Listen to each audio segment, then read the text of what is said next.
how do I react in a way wisely when I meet difficult situation?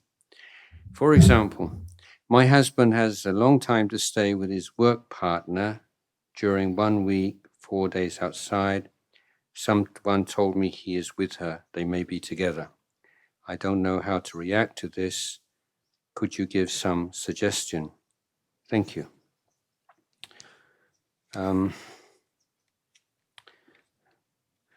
Well, I think once you have this kind of suspicion, then it can just eat you up inside. It's like a poison. And once you have the suspicion, then you start to interpret everything or many things in a way which agrees with that suspicion. So, I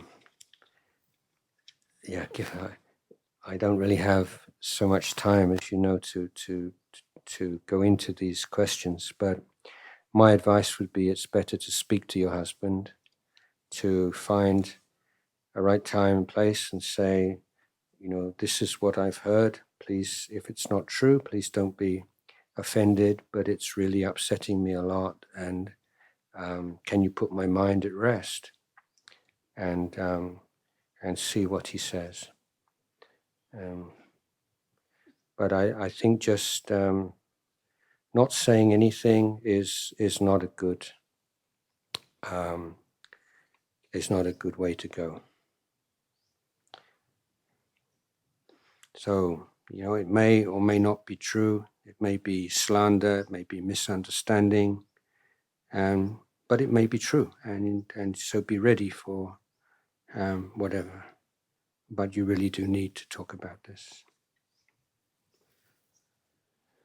May I seek your advice on the journey towards purification of ego? I find it easier said than done. I have really good news for you on this. The ego doesn't exist, so you don't have to do all the work of purifying it. And it's seeing the transparency or the non-existence of ego, which is the practice. So we're assuming, but grasping onto things and making them into self and looking at things personally. And so you just need to look a bit more closely about what's going on. So if you're acting with so when we say ego, often people are referring to conceit and someone who doesn't listen to anybody else and thinks they're always right, and sort of narcissistic tendencies. But rather than giving it this name of ego, go to the Pali. This was my advice and my own way is when these Western words, which come into common parlance and everybody uses, it's kind of easy to use, but there's pros and cons to using these words. And if we come back, there's no word for ego in Pali Canon or the way that the Buddha talked about defilement. So what would the Buddha would talk about conceit, and this is a defilement that arises and passes away, and we're looking at the impermanence of mental states and looking more clearly, then conceit becomes weaker. So deconstruct, this is a new word, deconstruct this idea of ego and look at it in terms of specific defilements and deal with each of those as they arise and pass away. And you say, I find it easier said than done. So this is a question for you. Is there anything in the world which is easier done than said? See if you can think of something. Surprise me. Dear Ajahn, how to continue practice rightly even if the body is breaking down? e.g. illness, terminal cancer, anumodana for the kind teaching with Anjali and gratitude.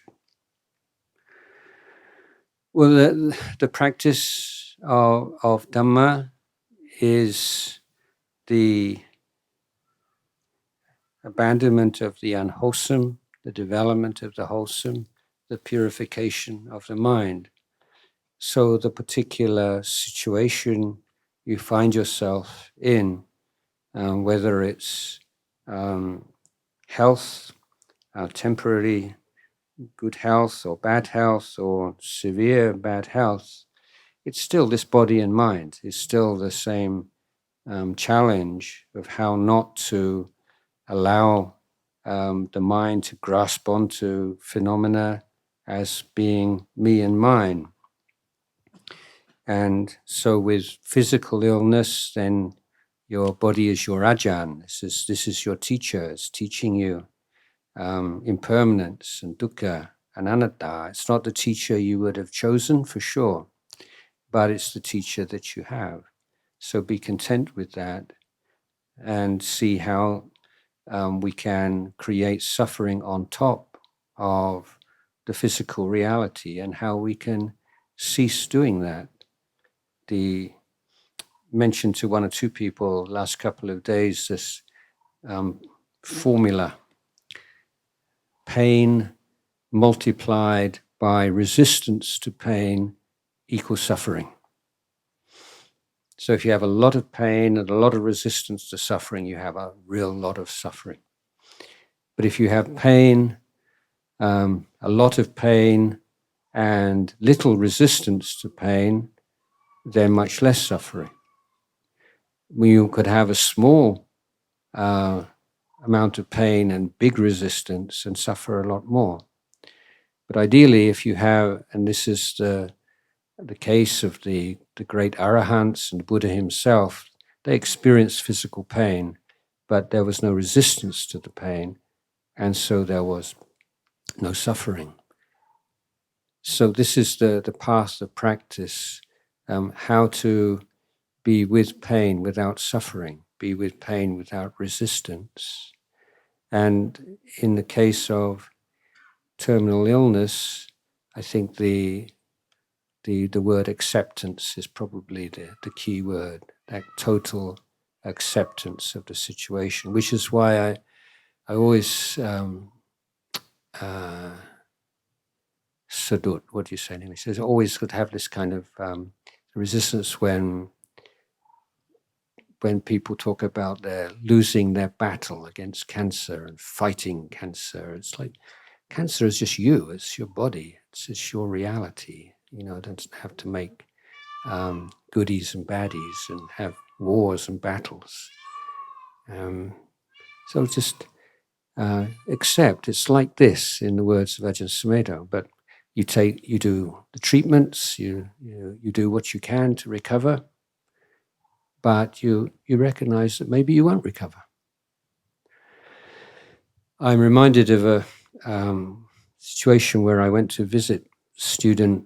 She was a teacher, lecturer, university in Bangkok, in her 30s, maybe early 40s, and was in the last stage of cancer.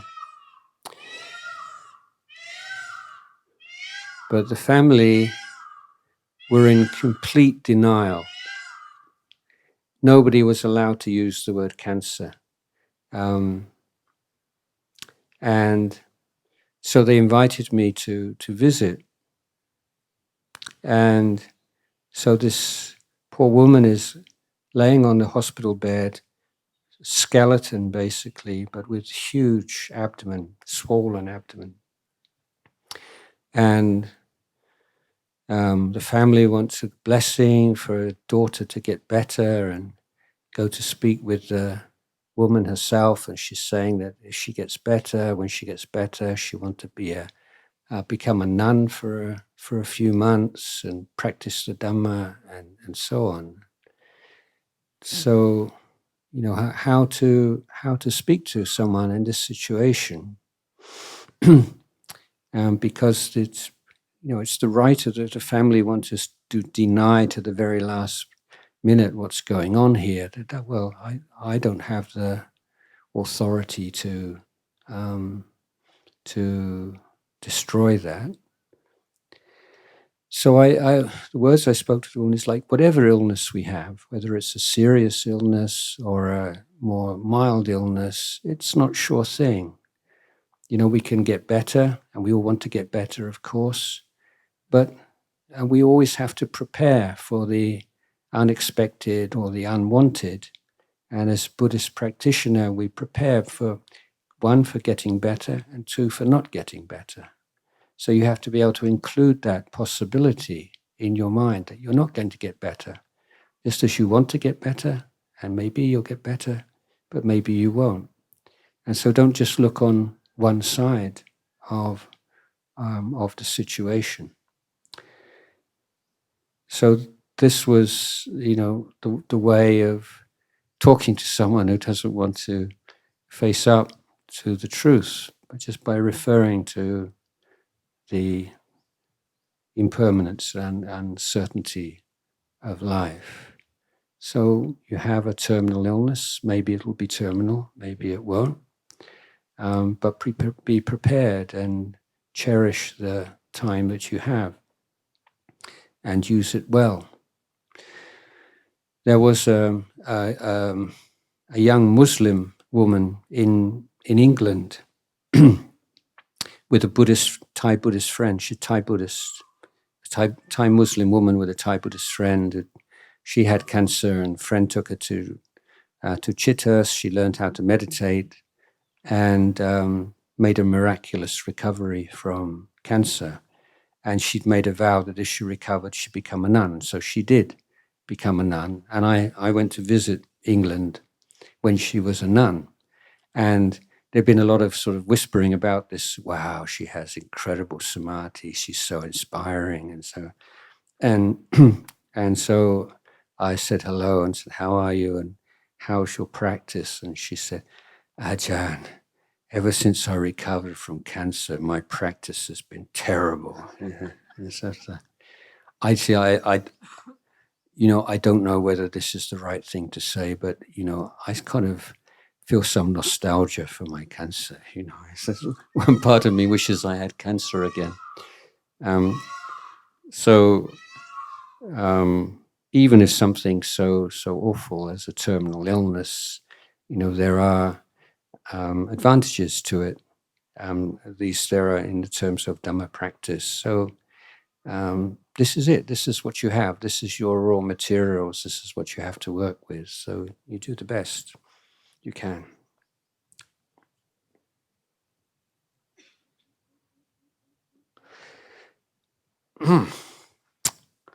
Dear Ajahn. So many of the questions I get are sort of variations on a theme. So I really like it when I get an unusual question. So thank you.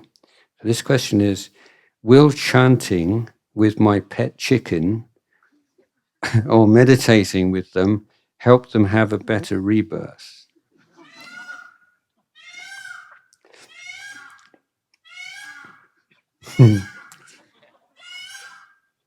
I'm not sure.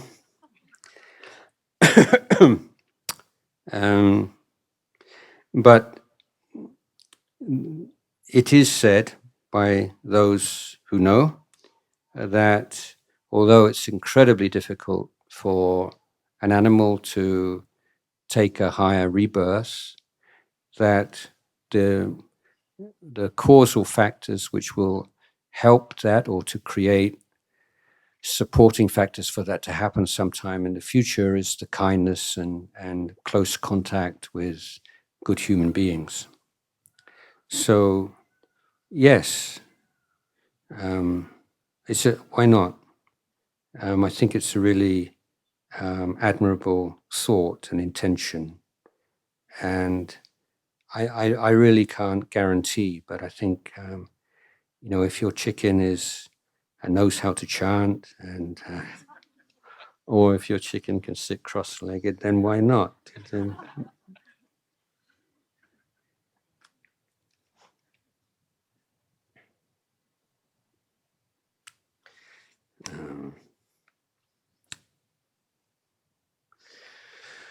What's your advice on dealing with hostility, such as jealousy? Thanks. So, when we do good things, then we generally have this idea of fairness or proportionality, or the idea that when you do a good thing, you should be praised for it, basically, even if you don't want the praise. And even kind of avoid, like I said, putting the gold leaf on the back of the Buddha, you still feel that it's praiseworthy. So the reflection that I would like to give you is, whenever you do a good thing, there are going to be 5 kinds of reaction. This is not sutta, this is me, okay? There might be more. So first is genuine praise. Okay, people see that anumodana and they really feel uplifted and inspired by a good thing you've done. Second is false praise, flattery. Somebody praises you because they want something from you. Third is indifference. People don't see what all the fuss is about. Fourth is jealousy. Fifth is aversion. Aversion because maybe you've shown somebody up, or your goodness means that they make some kind of loss, or put in some kind of difficult situation, whatever. So if we bear this in mind, whenever we do a good thing, you're prepared, so it's like you group 1, group 2, group 3, group 4, group 5, and you do a good thing, and somebody's jealous, and you say, oh, group 4 is here today, a bit of group 4. Somebody comes and says, oh, it's just so inspiring, it's uplifting. It's, oh, group 1. So, yeah, it's just tammada. It's just normal. This is what happens. This is how unenlightened people respond to goodness, and respond to it with genuine praise, false praise, indifference, jealousy, and aversion. That's just the way the world is.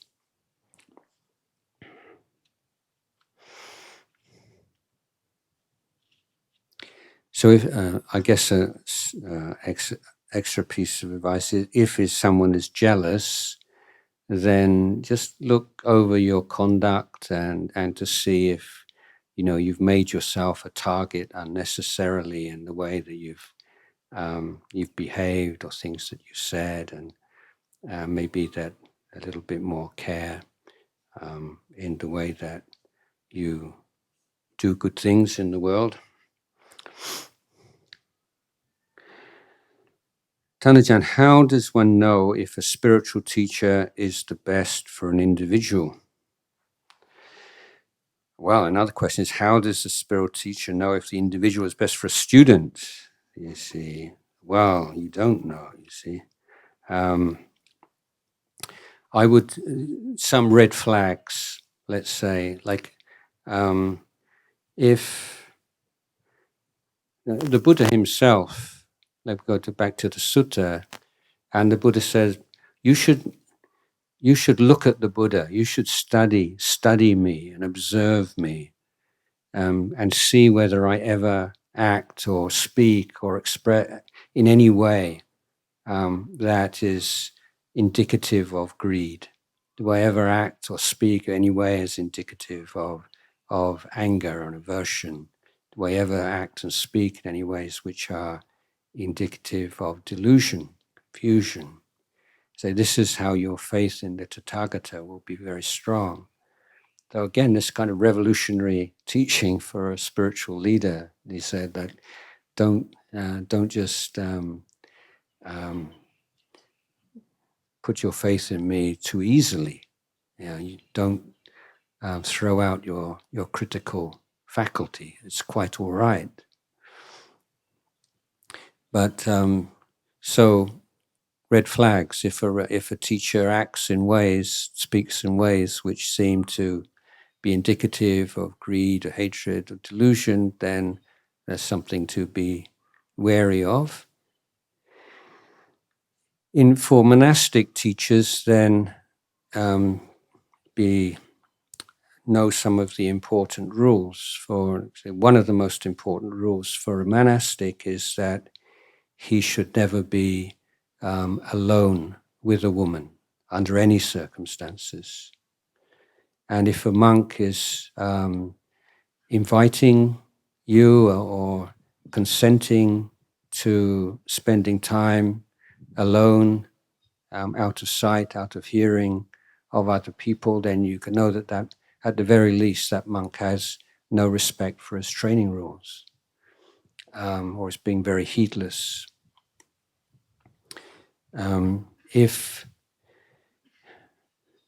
So the three, in any kind of organization, spiritual or worldly, what are the three things, that come up? It's like sex, power, and money. Those are always the downfalls. So with a celibate monk teacher, then he has all these boundaries and things that you respect. And if he doesn't respect them, then keep away. Then there is power. How does that teacher exercise the power and authority that he has or she has over others? Does it take advantage of others using that authority that he or she has? To what extent does that teacher try to promote like a personality cult, and for faith and devotion to be paid to him or her as an individual? The key teaching in the suttas with regard to this issue is when Mahāpajapati, the Buddha's stepmother, aunt, going to offer him a robe, and he refuses to accept the robe, and he says, "You offer it to the Sangha." And she wants the merit, she says she wants off to the Buddha. She thinks it's more merit, and the Buddha says offering to the Sangha is always more meritorious than offering to an individual, even the Buddha himself. So this is one of a number of teachings which really reinforce this important point that we take refuge in the Sangha, not in charismatic individuals. There will always be charismatic individuals. Some teachers are extremely charismatic. Ajahn Chara's obvious example. Other teachers, highly attained teachers, not very charismatic at all. It's not like enlightenment equals superhuman charisma.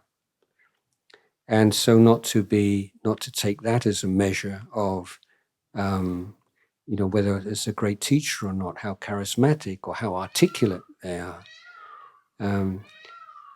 But observe to what extent how they exercise the power they have, both institutional power, psychological power, authority. And that's a good indication of how trustworthy they are.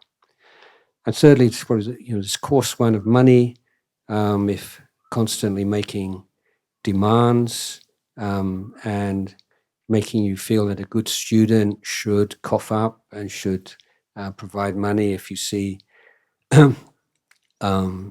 teachers who are giving a lot of preferential treatment and time and to people who make big donations, and there's a Buddhist monastery institution in Thailand which notorious, and Thai people will know about it, and they set up with a business model to try to get the sort of the high worth individuals into the temple and to make a big fuss of them, and they'd have special food, and they wouldn't eat in the kitchen with everyone else, and they'd have special interviews with the abbot, which are not accessible. So that there's this sense that you go up the ladder, the more money you offer, and the more. And so this is a Buddhist monastery based on very non-Buddhist principles, and very popular it was too. still around to this day, and even in the Western world. So, yeah, sex, money, power, these kind of basic things. And does he or she know what they're talking about? It's the obvious one. Whether sometimes it's like a chemical reaction thing. Like when I first came to Thailand, before I went to Ubon, I went up to spend a few days in Vipassanā at Luang Mahabua's monastery. And everyone gave me such a warm welcome. The Western Sangha there was so kind to me. And Luang Mahabua was such an inspiring master. And yet I didn't feel any kind of heart connection. You know, I sort of recognized, wow, I really believe I'm living, I'm practicing in a monastery with an arahant teacher. And yet I didn't feel that I really wanted to stay there. And then when I met Ajahn Chah, it's just, this is it. I want to spend the rest of my life here. So it's not always like a rational checkbox, ticking off the points on a checkbox. Sometimes it's an emotional, immediate kind of connection that you feel.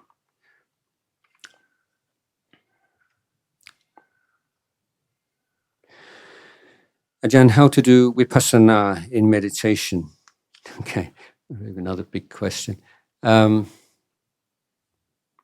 are two aspects to meditation. There's the calming, steadying, clarifying side of meditation, and then there is the investigation, penetration of the way things are. So it's called samatha and Vipassanā, calm and insight. Our tradition, Ajahn Chah tradition, emphasizes the unity and the relationship between these two aspects of meditation or aspects of mind, rather than seeing them as different kinds of meditation.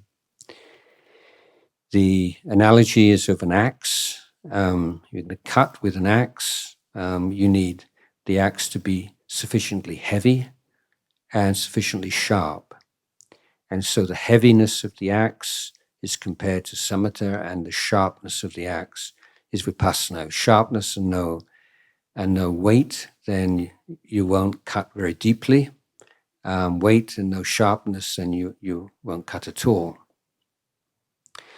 So the samatha is all the ways in which we prepare the mind, where we imbue the mind with the necessary stability, clarity, flexibility, brightness, happiness, which is needed to look at the three characteristics. So with the looking, the Vipassanā is not taking a specific object of meditation. It's the three characteristics, and it could be these three characteristics, again, are different aspects of one thing, and they both lead, any one of them leads to confluence where all three are revealed. The mind needs to be in a state where it is not reacting instinctively to phenomena with moving towards or moving away. So this is the Samādhi, and this is what the Samādhi gives us. Then simply watching, knowing, arising and passing away. This is probably the most direct and effective means. So thoughts, emotions, feelings, sounds, whatever the phenomena, we're not looking at the phenomena itself, we're looking at this arising and passing away. So after listening to the Dhammacakkappavattana Sutta, Venerable Kondaññā realizes stream entry, the first enlightened disciple, and he summarizes his knowledge, his understanding, which led to stream entry, is that whatever is the nature to arise is the nature to pass away. So that's the key. So we can all say, oh yeah, we see things arising, passing away, changing all the time. That's pretty mundane. What's that got to do with enlightenment? But it's seeing. It's not it's not that there's some profound, incredibly difficult intellectual concept. It's just seeing this most basic aspect, element, characteristic of our life with a mind which is sufficiently cultivated, developed, sensitive to be able to really absorb its implications. It's Vipassanā. When can you do Vipassana? When you feel that your mind is reasonably calm, as to say, no hindrances. There is maybe some thought or some. You may be able to hear things going on, but you're not drawn towards them. Ajahn Chah compared it to a chicken. This may be the chicken who chants and meditates. I don't know, but it's a chicken in a coop, and it can move around in the chicken coop, but no further. And so this is the idea of there is a certain amount of movement in the mind, but the movement is not impacting on the mind. So it's data for Vipassana, in other words. If you feel that your mind, or you want to give it a try, then you put down the breath or your meditation object and you turn to this awareness of arising and passing away. And if you can be aware of arising and passing away without the mind grasping on to the phenomena, then carry on. If you find after a short time that the mind is getting stuck on the phenomena, is pulling it towards, or you're pushing it away, it means that you don't have the necessary foundation. And so go back to your object. So we don't have to talk about this stage and that stage. It's experiential. Can you do it? If you can, then carry on. If you can't, then go back a step and go back to the breath.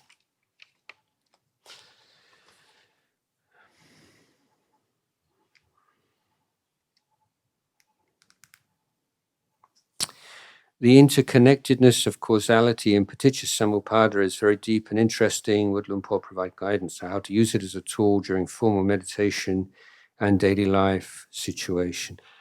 I'll repeat or recap my comment yesterday, which is in practical means then we focus on this link between vedana and tanha, the ability to be present at sense contact, aware of vedana as vedana without allowing vedana to cause or to condition the arising of tanha. As far as the intellectual investigation, contemplation of the different links, then that can form a preliminary discursive meditation, a training of the mind.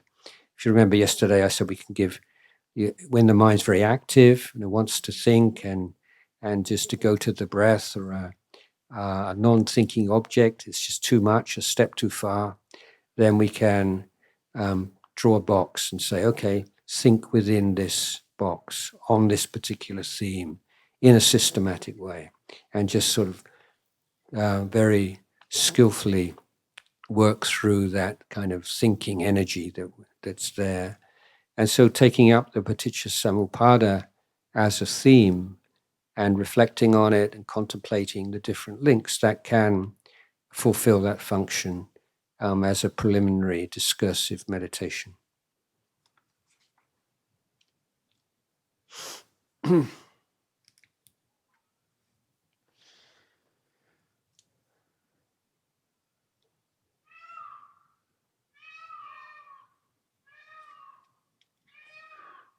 Okay. My mind and heart and body sometimes get tired and exhausted from typhoons of people being kind. Well, that's not a bad typhoon. And having empathy, yet need to deliver business result. I'm not sure I understand that. Often I check my good intention, but I speak direct and perhaps insensitive to them.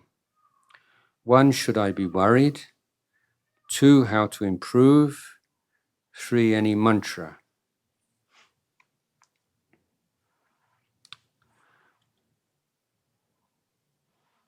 I think a lot of people would be rather jealous of you having typhoons of people being kind to you. Not such a bad dilemma, is it? But yeah, it can be tiresome. You have to create some boundaries and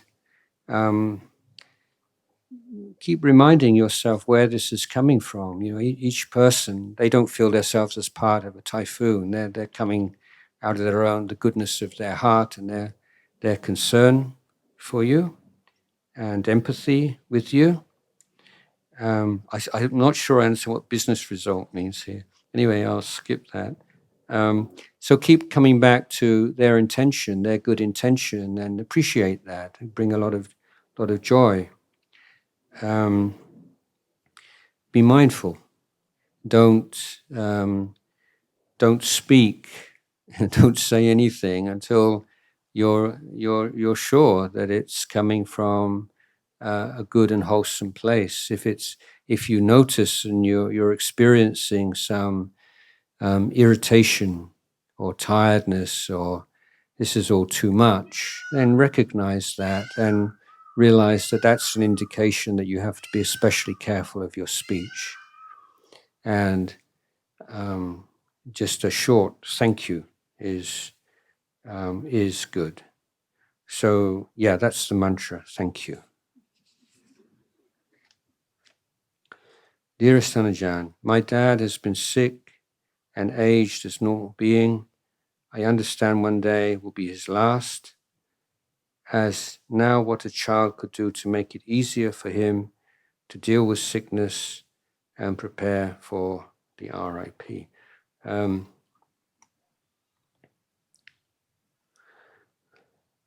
Yeah, don't have too much of an agenda here, even if it's a very kind. Let's go back to the previous question, maybe. And you know, what does your dad really want, and what does he enjoy, and how can you help with that? So, you know, if you're living in a city, and so someone gets old and they tend to be, their life become more narrow and circumscribed. You know, well, obviously one of the nice things to do is just to drive out into the countryside or go out and spend a weekend out of the city in a fresh new place. Maybe you're doing this already, but just think something that comes to mind. And is your father a Buddhist? Is your father any interest in meditation or Buddhist teachings? If so, then that's wonderful. Maybe you can make merit or go to visit a monk and get some teaching, or basically just what small things you can do. It doesn't have to be big things. If you're not living together in the same place, you're away. I think what 2 things parents need to hear from their children is 1, that you love them, and 2, that you don't forget them. Those are the 2 things that parents fear. Children don't love them, children forget them. So put your parents' mind to rest with these things, not just a one-off, once a year, every day, every few days. Don't have to say it so much, but show it, be in touch. Small acts of kindness. I was discovered some years ago, this is quite some time ago now, they had this new thing in supermarkets in UK, I suppose everywhere, where you could shop online and then and order things online and then send them, and then they would send them to people's front doors. Okay, I guess it's everybody knows this now, but it's kind of there was a time when this was a new and exciting development. And so I sit with lay supporter and chew all these things my mum likes to eat and enjoys, and then next day, there's a knock on the door and she's got this big hamper, and you can do stuff like that. It's not so difficult, is it? But spending time is the major gift, and being patient. And old people can, be a test of patience. And, when they go over and over and over the same things again, that's your test, you see. So I have a tip. You look on it as like chanting. So, if you were to chant with your parent, and they would say, Itipiso Bhagavā, you would say, oh, not this one again. We just chanted that yesterday, But no, you said, this is a chant, that time when we did this and we did that. And yeah, it's a chant. It's not, if you want some kind of exchange of information, and, it's not that's not what this is about. But you're spending some warm quality time, and you just enjoy it. You don't need it to go anywhere. You know where it goes. Just like Itipiso ends. You know where it ends. And so changing your whole idea about this sort of repetitive stories and anecdotes from elderly people. Give your time. Give your love. Yeah, it's a good thing to do.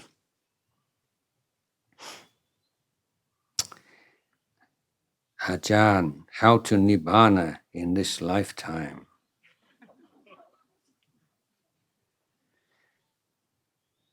Yeah, practice a lot. Do it a lot. Whether or not you'll realize Nibbhāna in this lifetime, that's questionable. Maybe, I hope you do. But at least be confident that you're on the path to Nibbhāna.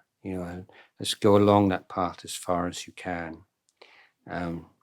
But don't, to refer to previous teaching of like craving and chanda, wholesome and unwholesome desire. Unwholesome desire, cause of suffering, is focused on the result, and chanda, wholesome desire, is focused on the process.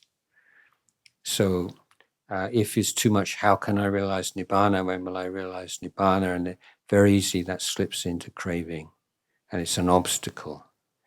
But how can I create the conditions? What do I need to do today to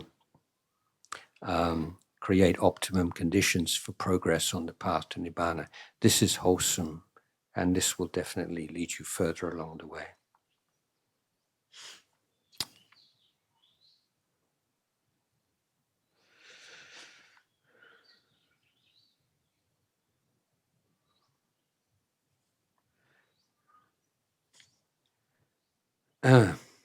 Lots of good questions. And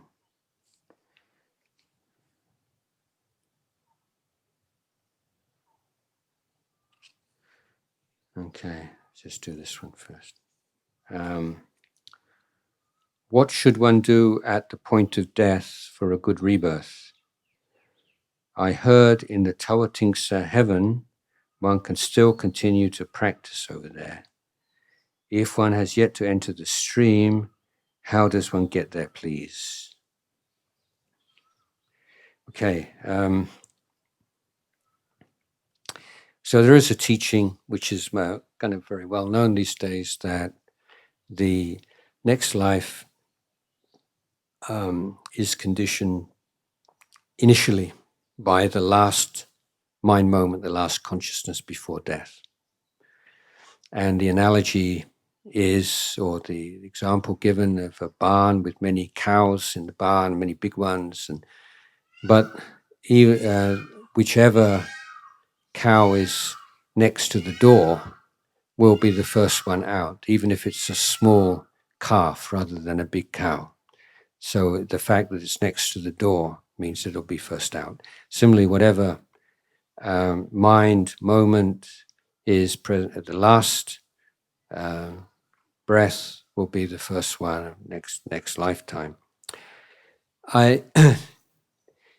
So in Thailand, last few years, there's been a lot of interest in end-of-life care, Buddhist end-of-life care, how to best look after our elders at the end of their life, and the retreats and workshops. And I think it's a really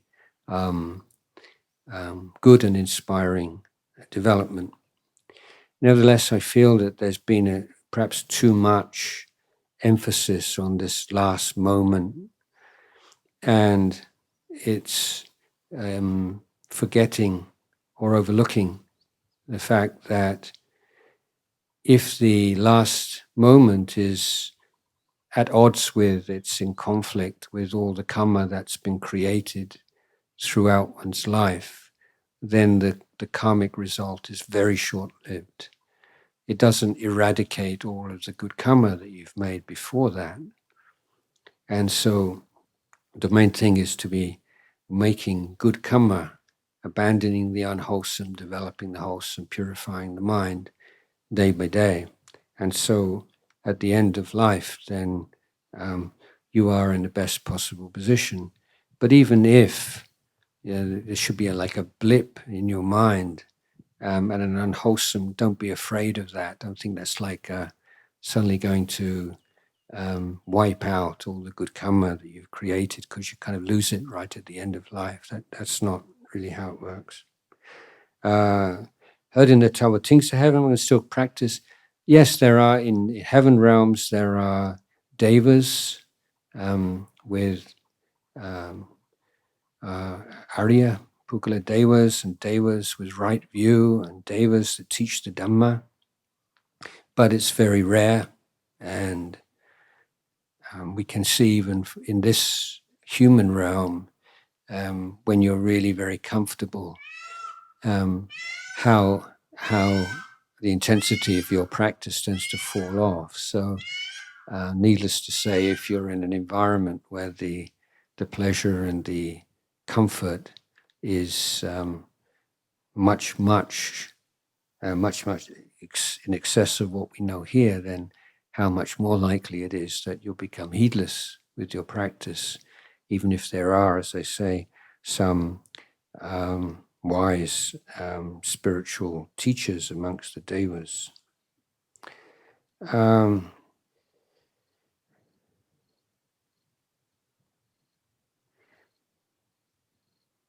So there's a sutta in Tipitaka where some devas, just before they die, there's these certain indications. Devas have come to the end of their time. Flowers start to wither, and there's an odor to their bodies. There's indications.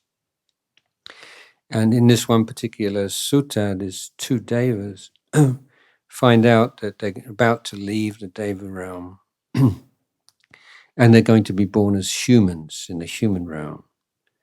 And they're overjoyed. So let's have a deva party. It's like good news. We're going to be born in human realm where we can really get down to our Dhamma practice. So, this is quite a good place to be if you want to practice. Sīla, Samādhi, Paññā, can they be interchangeable within the Buddha's education system? Can Sīla take the back seat?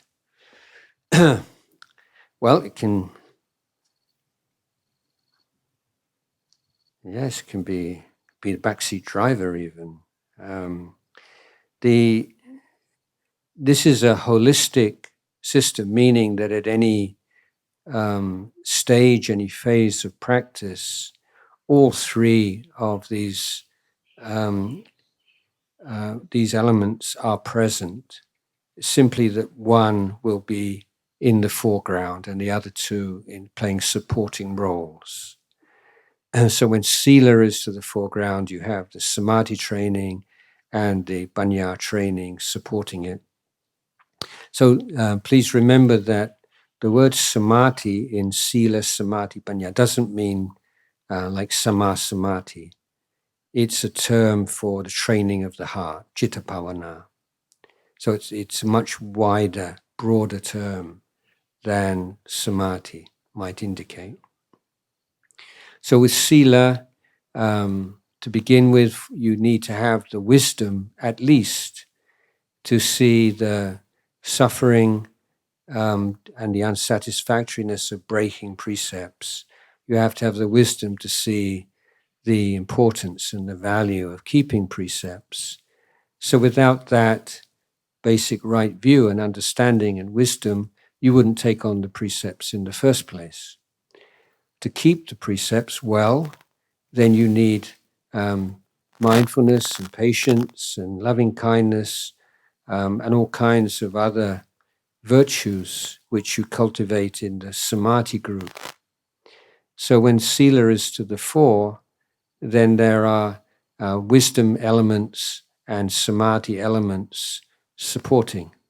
When Samadhi, the training of the heart, is to the fore, then you're reliant on the lack of remorse about one's actions, guilt about one's past actions, as a sense of self-respect and friendship with oneself, which is dependent upon good Sīla.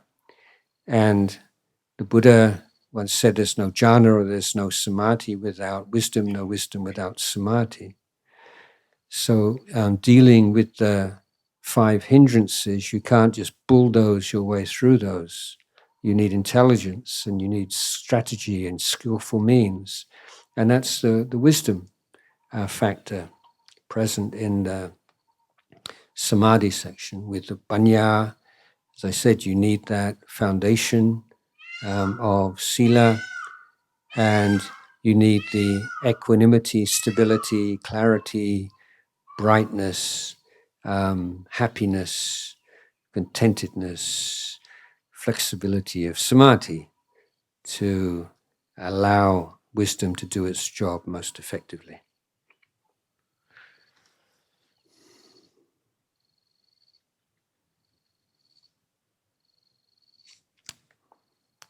So many good questions. We're kind of running out of time. Dear Ajahn, I find it hard to get back to the normal momentum of working life after a retreat. The analytical mind slows down, but it is needed at work. In fact, I start to miss the retreat monastery so much so that sometimes the sound of chanting rings in my ears for days. I know these are just habits of the mind. Could put Ajahn advice me, please.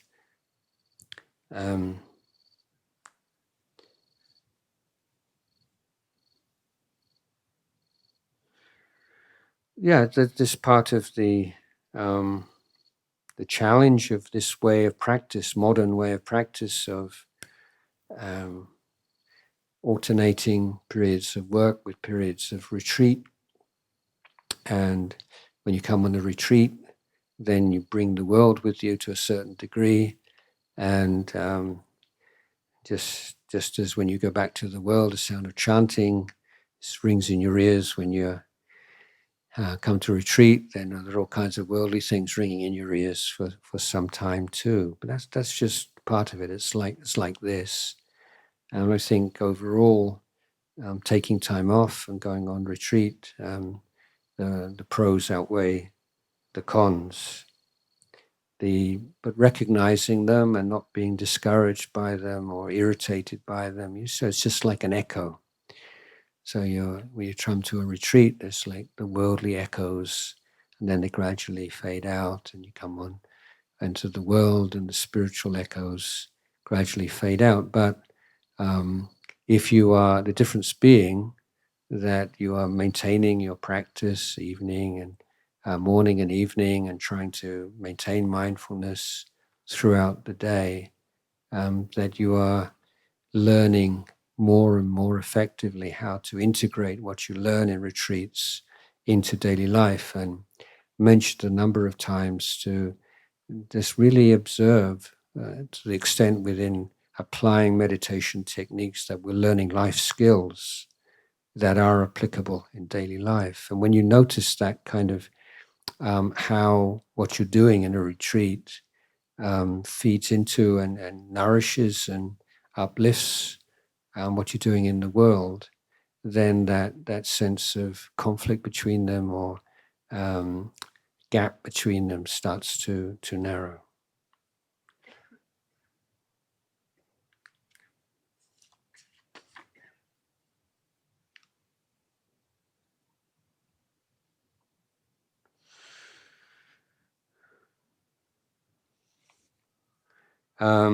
Is Kamma really just intention?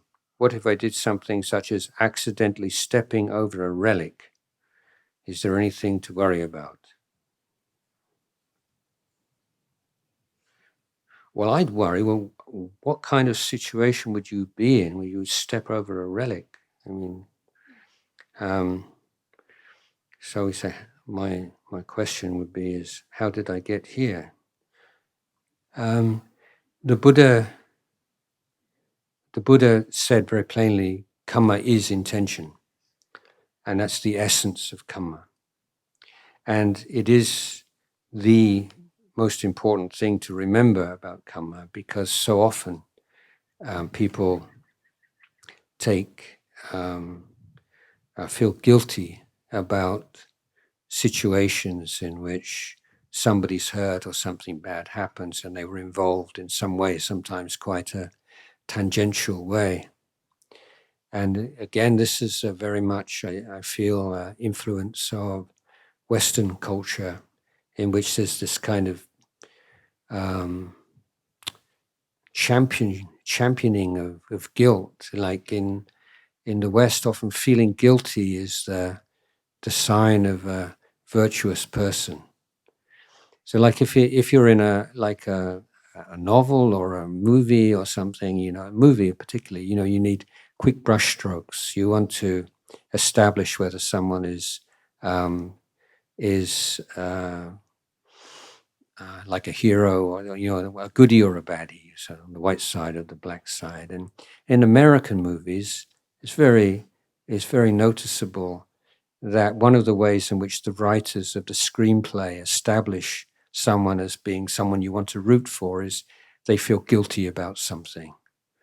And I used to think, what a shame. He seemed quite a nice guy. Why is he so stupid to feel guilty about something he had no, so you're involved in an accident, somebody dies, and it's through no fault of this person, and yet they still feel guilty. And you're being encouraged to think this means this is a really good person because he's willing to feel guilty about things. And as a Buddhist, if you feel guilty over something which you had no intention, you're not responsible for. It's foolishness, it's delusion, it's harming yourself unnecessarily. It's not virtuous at all.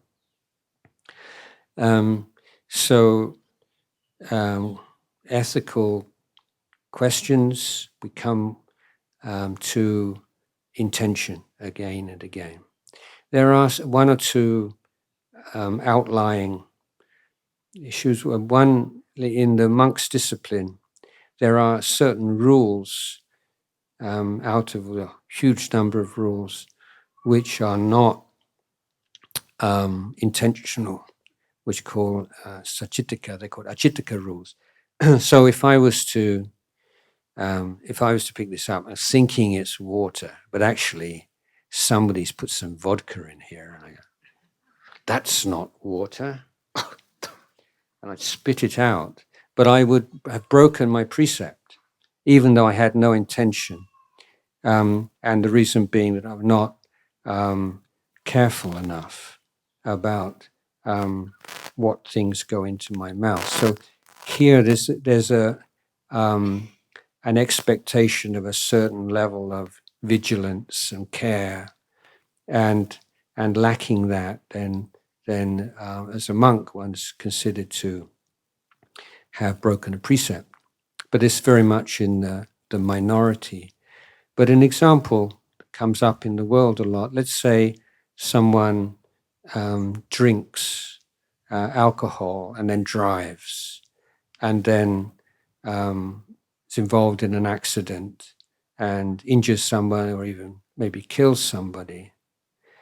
Now you say, well, did they have the intention to run somebody over? Well, obviously, we would think not. But they did have the intention to drink alcohol, knowing that if they drove a car, they would be unable to maintain proper control of the steering wheel and have the reflexes that they would need to avoid danger or avoid being dangerous to others. So here is like a step back from what was the intention in that in that action, the action of drinking alcohol and then driving under the influence of alcohol. Even though you could argue that there was an absence of the intention to kill that person. And this is reflected in legal codes, isn't it, around the world, at different levels of murder and first degree and second degree and manslaughter and involuntary manslaughter and so on and so forth.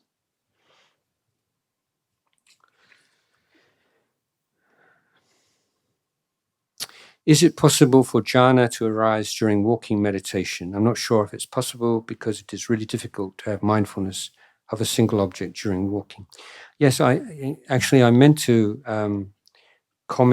say something this morning when I was talking about walking meditation, and that is that most monks and nuns who have walked their own walking meditation path by the kuti will also have a little seat. And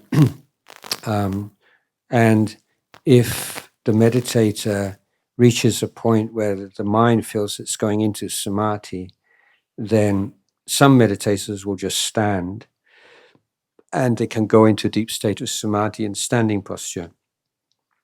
But more often the monk or the nun or the meditator at that point will go and sit down and then continue in the sitting posture. There's a story of Lumpu Chop who could go into samadhi very easily, and he was on his walking path in the jungle, and he walked and he saw a tiger at the end of his footpath, and then he looked behind him and there was a tiger at the other end. So he just stood there and went into samadhi, and then when he came out of samadhi, some hours later the two tigers had gone. So that's one way of dealing with tigers at either end of your walking path. Just a tip. Okay, I think we're out of time.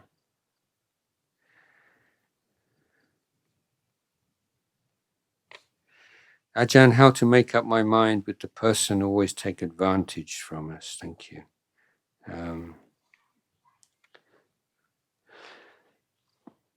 So the Buddha's teaching is Dhamma Vinaya teaching. It's not just Dhamma.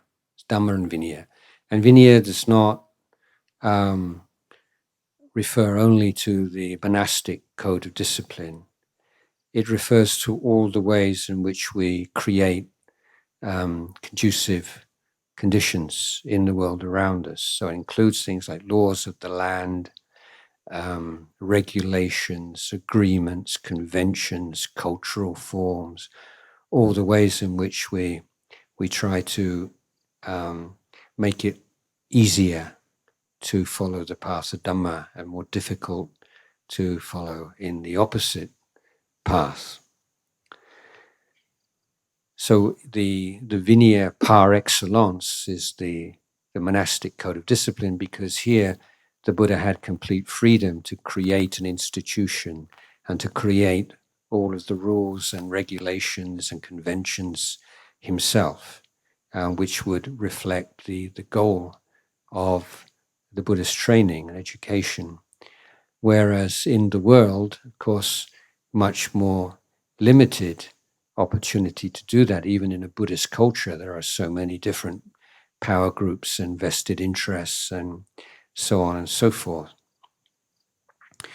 Nevertheless, when we have a problem in our life, we should reflect that this may be essentially a Dhamma problem, or it may be more likely or more essentially a Vinaya problem.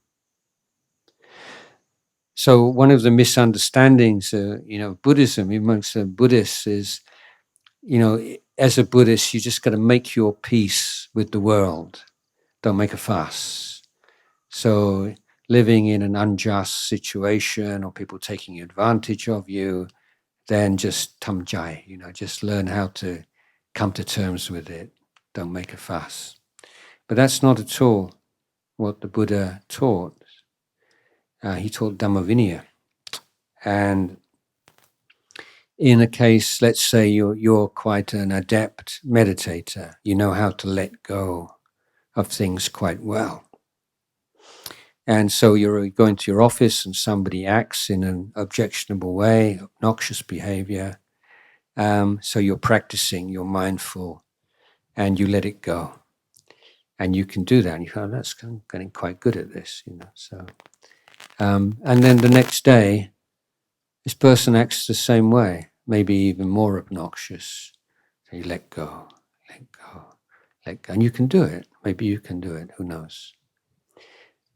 But even if you can do it, I don't think that that's really the correct Buddhist response, because this isn't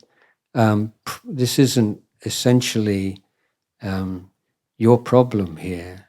I mean, there's, it's your response to the problem is something you take responsibility for. But this person is behaving in a way which is causing disturbance and disruption to the community, and as someone who's disrespecting their fellows, someone who is breaking agreements and so on. And so if you simply put up with or try to make some peace with this person's behavior, you are in a way supporting it. That's what you find in what's called dysfunctional families, where nobody talks about the alcohol problem or the problem, and they end up in a roundabout way supporting it and enabling it. You become enablers. So when people behave badly, don't think that as a Buddhist you just try to be at peace with it and hope it will just go away, because you may well become an enabler, and that person is creating bad Kamma, and they're going to receive the fruits of that bad Kamma. So there's some compassion for them also. So in certain cases, you say, well, what needs to be done about this? Is there anything that can be done? What's the most skillful thing to be done? So look at both sides. Sometimes you might be in a position where there's absolutely nothing that you can do, and you just have to be patient. That's certainly possible. But there are also cases where you need to take a more proactive approach and deal with the Vinaya side and the community side and the precept side and the social harmony side of things, because this is also part of our practice. So one more. Let me see.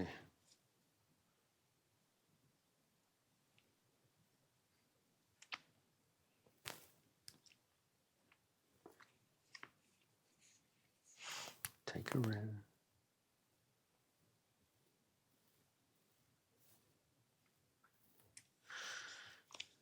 Don't know which one to choose. Just take the top one, okay. Yesterday, Ajahn talked about keeping the 5 precepts well. What about euthanasia or stopping life support? Intention of letting the sick pets to suffer, or is the wish of the sick? Okay, so 5 precepts, or let's say the first precept, which is the one being referred to here, in the monastic discipline, their rules are grouped into different categories, and the first group we call the Paṛajjikas, and these are if a monk commits one of these offences, the moment they commit the offence, they're automatically no longer a monk, even if they're still wearing their robes and people still think that they're monks. They're no longer monks.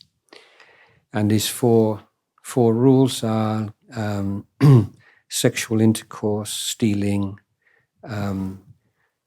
killing human being, and falsely claiming states of supernormal attainments.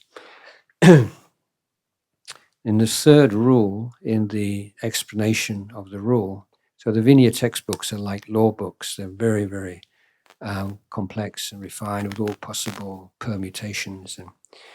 But in that, if a monk suggests, encourages someone to take life, then they would be Paṛajjika. That would be considered equivalent to killing someone oneself. One would be expelled from the monkhood. So if a monk was to promote, encourage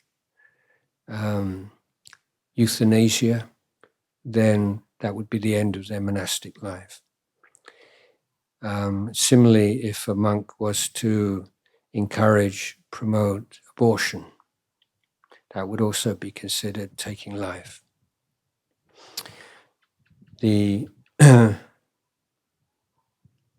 So a monk is obviously not allowed not to promote euthanasia, but at the same time, the Buddhist approach is not that this is wrong, this is evil, you shouldn't do this. But what the Buddhist monk can say is, the Buddha says this is bad kamma, and before you take such a step, you should recognize that. So whether it's euthanasia or abortion, you should really give this serious thought and think about it a long time and discuss it with all the involved parties and wise people.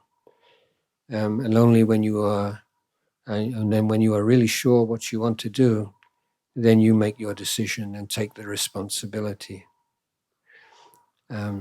So this is how we look at these precepts. So, and with the suffering of others, that's terrible, and often we think we'd prefer to take the suffering on ourselves rather than on our loved one. That our loved ones should be free of it, but we can't do that. But with animals also, there is this point that it's our own fear of pain and inability to be in the presence of pain, which is a factor also. It's not purely compassion. And we need to be honest about that and face up to that. So with the animal's pain, again, the Buddhist thing is not, don't do it. If you do it, drop into hell or something like that. You should be punished and sent to jail if you do such things. Saying, this is bad kamma for sure. But you need to weigh it up and weigh up how you see the pros and cons, and make your decision accordingly. With life support system, again, really encouraging people to make living wills and make your wishes regarding this situation where you're on life support system. So sometimes, just something happens suddenly and you're in that position and unable to communicate your wishes. And And so letting it be well known and accepted and acknowledged by those around you will reduce this problem significantly. Okay, time's up. Sorry, not all the people whose questions I couldn't answer, and next time we have to have another time.